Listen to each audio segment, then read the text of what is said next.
நாக அஸ்வின் டைரக்ஷன்ல 2024ல கல்கி அப்படின்னு ஒரு படம் ரிலீஸ் ஆனது. படம் பார்த்தீங்கன்னா, ரொம்ப பிரம்மாண்டமா இருக்கும். நம்ம எல்லாருமே அந்த படத்த பார்த்து ரொம்ப சூப்பரா செலிப்ரேட் பண்ணோம் அப்படின்னே சொல்லலாம். படத்துல பார்த்தீங்கன்னா, யாரெல்லாம் நடிச்சிருப்பா? பிரபாஸ் நடிச்சிருப்பாங்க, அமிதாப் பச்சன் நடிச்சிருப்பாங்க, தீபிகா படுகோன் நடிச்சிருப்பாங்க.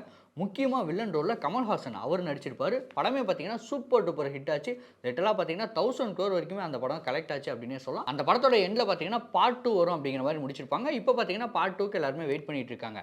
இந்த சமயத்துல சில நியூஸ்லாம் வந்துட்டு இருந்தது. என்ன அப்படின்னா, தீபிகா படுகோன் அந்த படத்துலருந்து விலகிட்டாங்க அப்படிங்கிற மாரி நெறைய நியூஸ் ஆல்ரெடி வந்துருச்சு. ஓகே. இப்ப அந்த ரோல்ல யார் வந்து கன்டின்யூ பண்ண போறா? அந்த ரோல்ல யார் வந்து நடிக்க போறா? அப்படிங்கிற மாரி கொஸ்டின் எல்லாருமே கேட்டுட்டு இருந்தாங்க. இப்போ பார்த்தீங்கன்னா, அந்த நியூஸ் வந்து ஒண்ணு வெளியாயிருக்கு. என்ன அப்படின்னா, அந்த ஒரு ரோல்ல யாரெல்லாம் நடிக்க வைக்க ட்ரை பண்ணாங்க அப்படின்னா, ராஷ்மிகா மந்தனாட்ட கேட்டிருக்காங்களாம். அண்ட் பார்த்தீங்கன்னா, பிரியங்கா சோப்ரா அவங்க கிட்ட கேட்டிருக்காங்களாம். அண்ட் முக்கியமா கைரா அத்வானி அவங்க கிட்டயுமே கேட்டிருக்காங்களாம். பட் இவங்க யாருமே நடிக்கல. இப்ப யாரு லாஸ்ட்டா ஃபைனல் ஆயிருக்காங்க அப்படின்னு பார்த்தீங்கன்னா, சாய் பல்லவி அவங்க தான் வந்து அந்த படத்துல நடிக்க போறாங்க. அதாவது கல்கி படத்துல சுமதி அப்படிங்கிற ரோல்ல சாய் பல்லவி தான் நடிக்க போறாங்க அப்படிங்கிற மாரி ஒரு தகவல் ஒண்ணு வந்திருக்கு. அண்ட் இது பார்த்தீங்கன்னா 100% கன்ஃபார்ம் தகவல் தான். இன்னும் அஃபிஷியலா அனௌன்ஸ் பண்ணல. பட் அவங்க ஷூட்டிங்லாம் ஸ்டார்ட் பண்ணிட்டாங்க அப்படிங்கிற மாரி தான் நியூஸ் வந்துட்டு இருக்கு.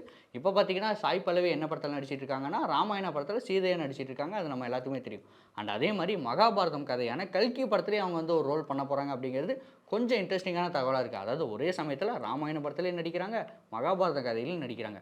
இந்த மாரியான குடுப்பன யாருக்கெல்லாம் கிடைக்கும்? நீங்களே யோசிச்சு பாருங்க.